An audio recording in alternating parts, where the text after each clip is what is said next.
গোয়া এক রঙিন স্বপ্নের উপকূল।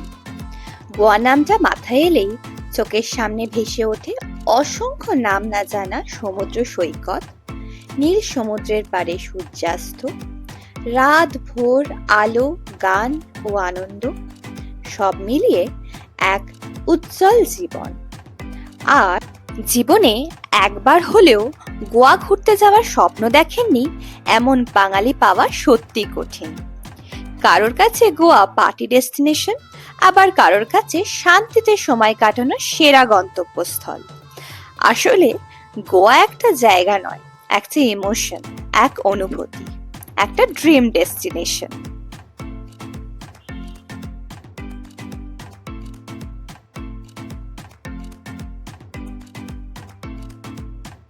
এই জার্নিটা আমরা স্টার্ট করেছিলাম train number 18047 Shalimar to Vasco da Gama. আপনারা চাইলে ডাইরেক্ট ফ্লাইটও নিয়ে নিতে পারেন, অথবা ব্রেক জার্নি যদি করতে চান তাহলে মুম্বাইতে থেকে আবার কানেক্টিং ফ্লাইট বা ট্রেনে করেও আসতে পারেন।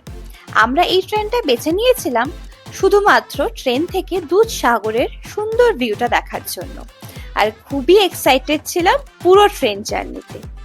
কুলেম স্টেশনের আগে 11টা টানেল পেরিয়ে আমরা দেখতে পেলাম দুধসাগরকে।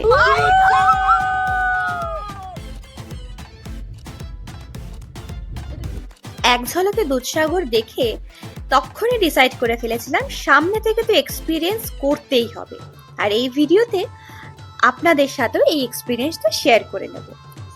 কথা বলতে বলতে পৌঁছে গেলাম ভাস্কো ডা গামাতে। আমরা নেমেই এখান থেকে একটা ট্যাক্সি নিয়ে নিয়েছিলাম। আমাদের হোটেল অবধি যেতে এই ট্যাক্সিতে আমাদের ফেয়ার নিয়েছিল 1500। আপনারা কিন্তু অবশ্যই বার্গেনিং করবেন, বা গোয়া মাইলস অ্যাপটা ডাউনলোড করেও দেখে নিতে পারেন যে স্টেশন থেকে হোটেল অবধি আপনাদের কত কি টাকা লাগছে। এই ব্রিজটা ক্রস করলে এক নতুন সেতু রয়েছে, আচল সেতু, মানজেবি নদীর ওপর তৈরি। তোমরা খেয়াল রেখো অবশ্যই 2 হুইলার কিন্তু ওই ব্রিজে অ্যালাউ নয়। দেখতে দেখতে আমরা পৌঁছে গেলাম আমাদের নর্থ গোয়ার আস্তানা hotel can Riviera. Calangute bridge থেকে এর দূরত্ব পায়ে হেঁটে 10 মিনিট। এই হোটেল ছিল বিশাল বড় সুইমিং পুল, এছাড়াও অনেকই বড় পার্কিং। তো তোমরা যদি 2 হুইলার বা 4 হুইলার আনতে চাও তোমরা এখানে পার্ক করতে পারবে, অথবা যে রেন্ট করছো তোমরা সেই স্কুটি বা গাড়িও পার্ক করতে পারবে। আমরা ছিলাম রুম নাম্বার 401-এ। রুমটা ছিল খুবই সুন্দর।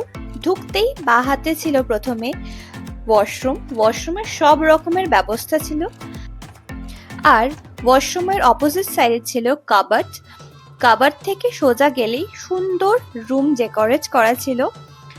বেড, এসি, ফ্যান, সব রকমের সুব্যবস্থা এই রুমটা ছিল। আমরা রুমটা বুক করে নিয়েছিলাম ওদেরকে ডাইরেক্ট কল করি। তোমরা চাইলে মেক মাই ট্রিপ, গো আইবিবো বা আদার্স প্ল্যাটফর্ম থেকে এই হোটেলটা বুক করে নিতে পারো। একটা ব্যালকনিও ছিল। এই হচ্ছে ব্যালকনি থেকে ভিউটা। ওভারঅল হোটেলটা আমার খুবই ভালো লেগেছিল। তোমরা চাইলে নর্থ গোয়াতে এখানে স্টে করতে পারো। নেক্সট ডে আমরা সকালবেলা রেডি হয়ে চট করে ব্রেকফাস্টটা সেরে ফেলেছিলাম হোটেলে। আমাদের রুমের সাথেই ব্রেকফাস্টটা কমপ্লিমেন্টারি ছিল, আর প্রচুর রকমের ভ্যারাইটিস অফ ব্রেকফাস্টের অপশন ছিল। ব্রেকফাস্ট সেরেই আমরা চলে গেছিলাম প্রথমেই স্কুটি রেন্ট নিতে। আমরা এই দোকানটা বেছে নিয়েছিলাম কারণ খুবই রিজনেবল প্রাইসে তোমরা উইদাউট এনি ডিপোজিটে স্কুটি পেয়ে যাবে। স্কুটি নিয়ে পেট্রোল ভরিয়ে আমরা বেরিয়ে পড়েছিলাম আমাদের প্রথম ডেস্টিনেশন পাড়া রোডের উদ্দেশ্যে। সো আমরা এসে গেছি ফাইনালি পাড়া রোডে। পাড়া রোডে ঢুকতেই প্রথমে এখানে একটা ছোট্ট পার্ক মতন আছে, তো আপনারা চাইলে এই পার্কে এন্ট্রি নিতে পারেন। খুব সুন্দর সাজানো রয়েছে, পার হেড 50 রুপিস করে। বাচ্চাদের জন্য খেলাধুলা জিনিসপত্র আছে, আমি আপনাদের দেখিয়ে দিই। খুবই সুন্দর সাজিয়েছে পার্কটা, ছোট্ট একদম পার্ক। এখান দিয়ে এন্ট্রি, এখান দিয়ে এই কাউন্টারে টিকিট কেটে ভেতরে ঢুকতে হবে। আর এখানে অনেক আপনারা চাইলে অবভিয়াসলি যেটার জন্য একদম ফেমাস ডিয়ার জিন্দেগি জন্য এখানটায় শ্যুট হয়েছিল, আরও অনেক মুভি এখানে শুটিং হয়েছে। তো তার জন্য যে শাহরুখ খান আর আলিয়া ভাট এখানটায় সাইক্লিং করেছিল, তার জন্য এখানে সাইক্লিংয়ের একটা ব্যবস্থা রয়েছে। আপনারা চাইলে ওখানেও সাইক্লিং করতে পারেন। আর সাইক্লিং করার জন্য হচ্ছে আপনাদের 200 রুপিস পে করতে হবে।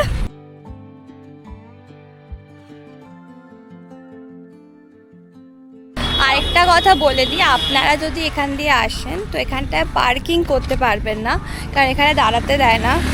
সাইডে স্কুটি, বাইক, গাড়ি কাউকেই। তার আগে ঢুকতে ওখানটা পার্কিং রয়েছে। 2 হুইলারের জন্য 50 পার্কিং ফি, আর 4 হুইলারের জন্য 100।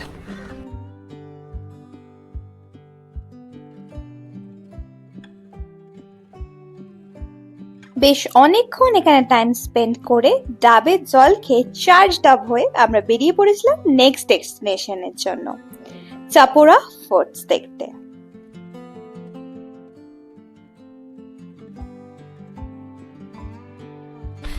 সো বেশ অনেকটা খাড়া সিঁড়ি অতিক্রম করে আমরা চলে এসেছি ফাইনালি চাপোরা ফোর্টে।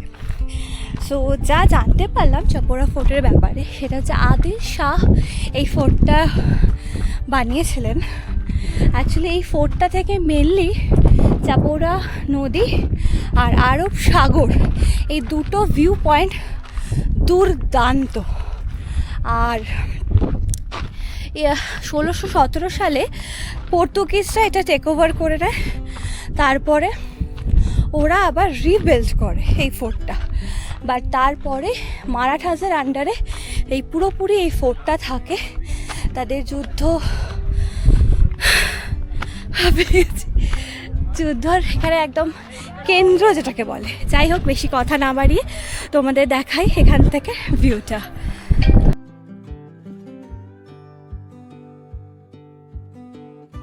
সো তোমাদেরকে আমি দেখিয়েছিলাম ওখানকার ভিউটা ওখান থেকে। তো আমরা টপে চলে এসেছি। তো টপে এসে কেমন ভিউ লাগছে জাস্ট দেখো।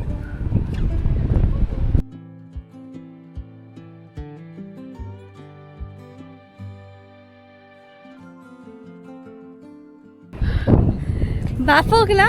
জাস্ট অসাধারণ। মানে এত গরম রোদ রয়েছে, বাট এখানে এসে এতটা ওপরে উঠে এই জায়গাটা দেখলে সব কিছু মানে ক্লান্তি একদম মুছে যাচ্ছে।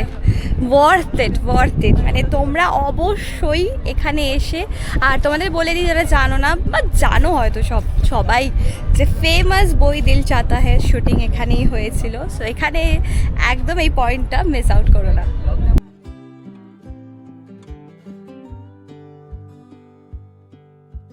সো আমরা চাপোরা ফোর্ট থেকে 16 কিলোমিটার এসেছি আগোড়া ফোর্ট দেখতে। সো তোমাদের বলে দিই, যারা স্কুটি করে গাড়ি করে আসছো তাদেরকে ঠিক এই জায়গাটায় ধরবে। এখানটার 2 হুইলার্স অ্যাজ ইউজুয়াল 50 রুপিস, আর যারা 4 হুইলার আনছো তাদের হচ্ছে 100 রুপিস। আর এখানে আগোড়া ফোর্টে এসে আমাদের প্রথমে বাইক গাড়ি সব পার্ক করে কেটে নিতে হবে টিকিট হচ্ছে পার হেড 25 রুপিস। এই হচ্ছে টিকিট। এই টিকিট নিয়ে চলে যেতে হবে আগোড়া ফোর্টে। চল। গোয়ার মান্ডাবি নদীর তীরে 1612 সালে পর্তুগিজরা ডাচ এবং মারাঠার হাত থেকে রক্ষা পেতে আগোয়ারা ফোর্ট বা আগু আদা কেল্লা নির্মাণ করেছিল। এই ফোর্টটা নির্মাণ হতে 3 বছর সময় লেগেছিল, 1609 থেকে 1612। আগোয়ারা শব্দের মানে হলো জল বা জল সঞ্চয় স্থান।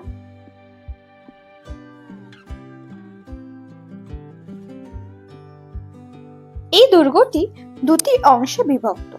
ওপরের অংশ দুর্গ এবং জলসঞ্চয় ভাণ্ডার ছিল, আর নিচের অংশটি জাহাজ দাঁড়ানোর নিরাপদ স্থান হিসাবে ব্যবহৃত হতো।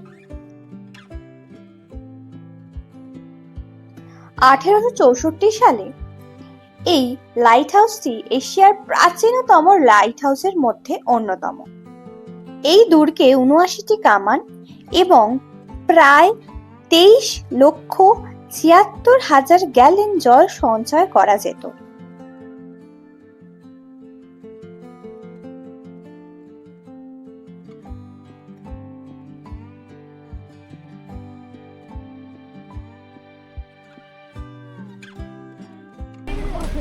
তো আমরা আগোড়া আপার ফোর্ট দেখে চলে এসেছি আগোড়া লোয়ারে। আপনারা চাইলে আগোড়া লোয়ারটা আগে দেখে তারপর আপারে যেতে পারেন। সো যেখানেই যাচ্ছি সেখানেই পার্কিং আপনাদের 2 হুইলারের হচ্ছে 50 আর 4 হুইলারের হচ্ছে 100। সো টাইম ওয়েস্ট না করে তোমাদের দেখিয়ে দিই এখানকার ভিউটা। 1612 সালে পর্তুগিজরাই লোয়ার আগোডা ফোর্টটি নির্মাণ করেছিল। এই ফোর্টটা আরেকটি নাম সিনকুয়েরাম ফোর্ট বলেও পরিচিত, কারণ সিনকুয়েরাম বিচের ওপর এই ফোর্টটা নির্মিত। বর্তমানে এটি একটি জনপ্রিয় টুরিস্ট স্পট, যা তার প্রাচীন পর্তুগিজ স্থাপত্য, সমুদ্রের দৃশ্য এবং সানসেট ভিউ পয়েন্টের জন্য পরিচিত।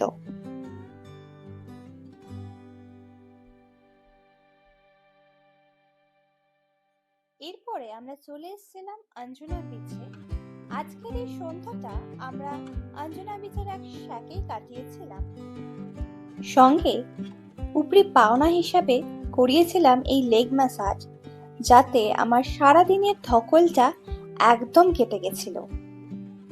আজকের সন্ধ্যাটা কাটিয়েছিলাম খুবই সুন্দর গোয়ান স্টাইলের স্ন্যাক্স আর মেন কোর্স খেয়ে।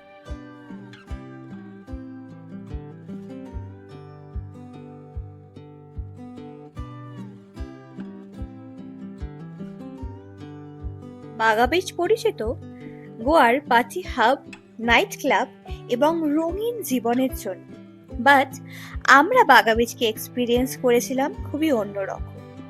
শান্ত সমুদ্র সৈকত, সুন্দর সকাল বেলার ভিউ আর সানরাইজ দিয়ে।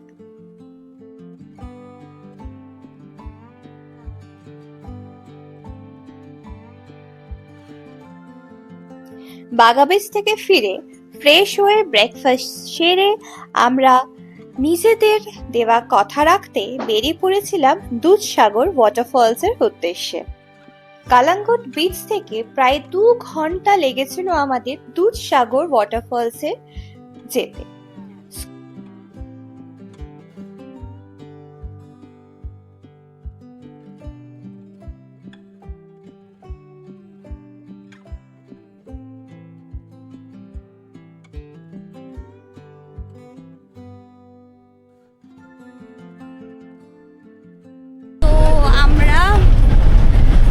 ফার্স্ট ধাপটা ক্রস করলাম। তো তোমাদের বলে নিই, তোমরা যারা স্কুটি করে বা গাড়ি করে নিয়ে আসছো ওখানটায় পার্ক করে দিতে হবে। স্কুটি ফিজ পার্কিং ফি নিয়েছে 100, গাড়িতে নিশ্চয়ই 200 নেবে।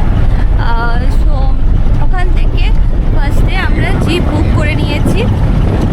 তো আমরা আছি আপাতত আমরা 4 জন এসেছিলাম, তো আমাদের সাথে আরও 2 জন অ্যাড হয়েছে। তো পার হেড আমাদের 700 নিয়েছে, বাট 7 জন যদি থাকে তাহলে পার হেড 600 নেবে। But 259 compulsory for forest entry. তোমরা যতজনই থাকো per head 259 forest entry plus life jacket দেবে। তো আপাতত আমরা জিপে করে যাচ্ছি। কিছুটা আসতেই আমাদেরকে এখানটাতে দাঁড় করিয়েছে। তো এখানটা 259 করে পে করতে হবে। আর তোমরা যারা যতজনই আসছো যে কোনো একজনের আইডি ওখানটায়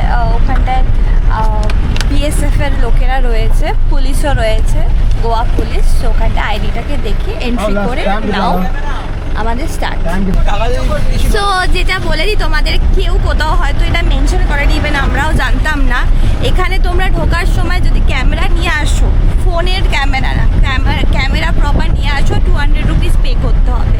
সো আমরা ক্যামেরার জন্য 200 রুপিস পে করে এবার ভালো করে ভিডিও করবো।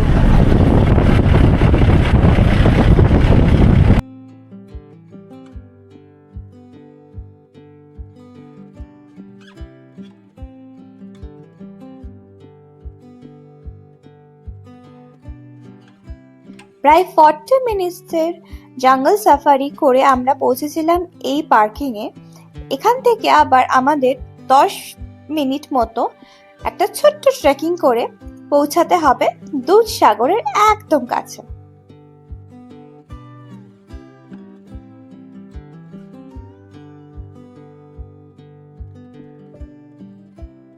আস্তে আস্তে জানতে পারলাম এই ঘন জঙ্গলে সিংহ আর হাতি ছাড়া সব পশু পাখি আছে। তো তাই জন্য জুলাই টু সেপ্টেম্বর দুধসাগরে আসা যায় না, বর্ষাকালে মেনলি। বেশ কিছুক্ষণ যাওয়ার পর আমাদের লেফট অ্যান্ড রাইট হ্যান্ডে পড়লো ladies and gents toilet plus changing room, কারণ অনেকেই দুধসাগরে গিয়ে স্নান করে, তার জন্য এখানে আপনারা এসে চেঞ্জও করে নিতে পারেন।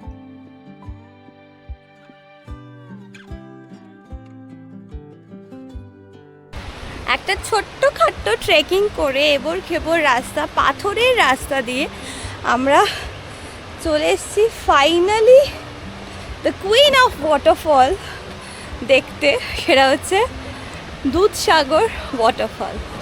ও কি দৃশ্য!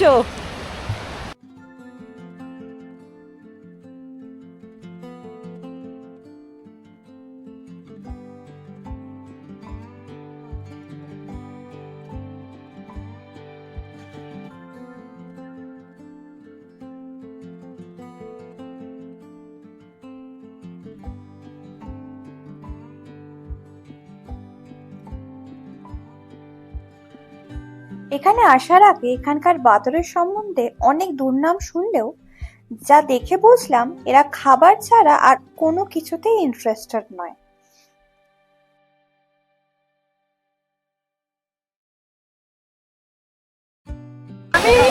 সত্যি মানে ট্রেন থেকে যেটা দেখেছিলাম সেটা এখানে এসে দেখে সত্যি বর্থিট হলো, মানে অসাধারণ।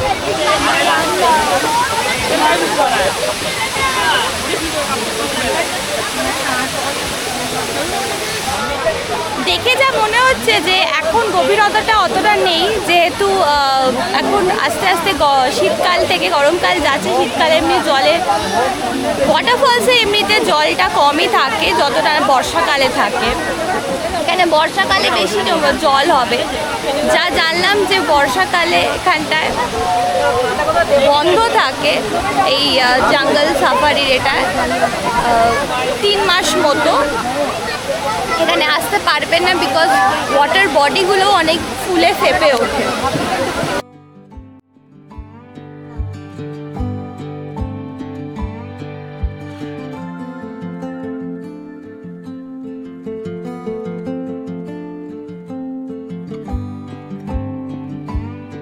দুধসাগর দেখে আমরা রাস্তায় পানাজি বা পাঞ্জিমে এক রেস্টুরেন্টে সেরে ফেলেছিলাম আজকের লাঞ্চটা।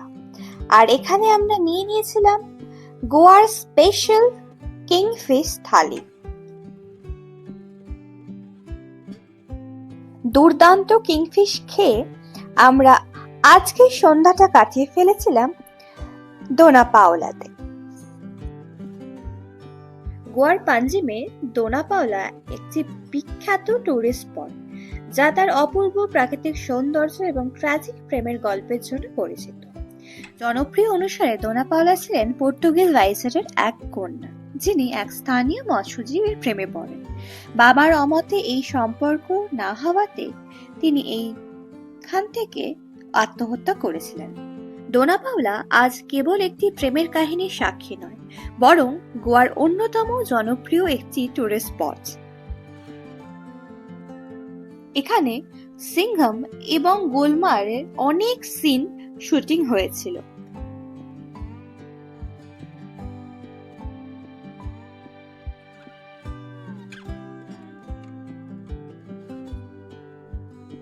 বেশ কিছুক্ষণ এখানে টাইম স্পেন্ড করে আমরা চলে গেছিলাম আমাদের নেক্সট ডেস্টিনেশন টিটোস লেন। তোমরা যদি নাইট লাইফ পছন্দ করো তাহলে অবশ্যই টিটোস লেনে একবার এসো। কালাঙ্গুর থেকে বাগা যেতে টিটোস লেন বা হাতে পড়বে। গোয়া যে এক রঙিন রাজ্য, এই টিটোস লেনে না আসলে একদমই বুঝতে পারবে না। সো নর্থ গোয়ার প্রাণকেন্দ্র এই টিটোস লেন। সো তোমরা গোয়া আসলে অবশ্যই এখানে এসো।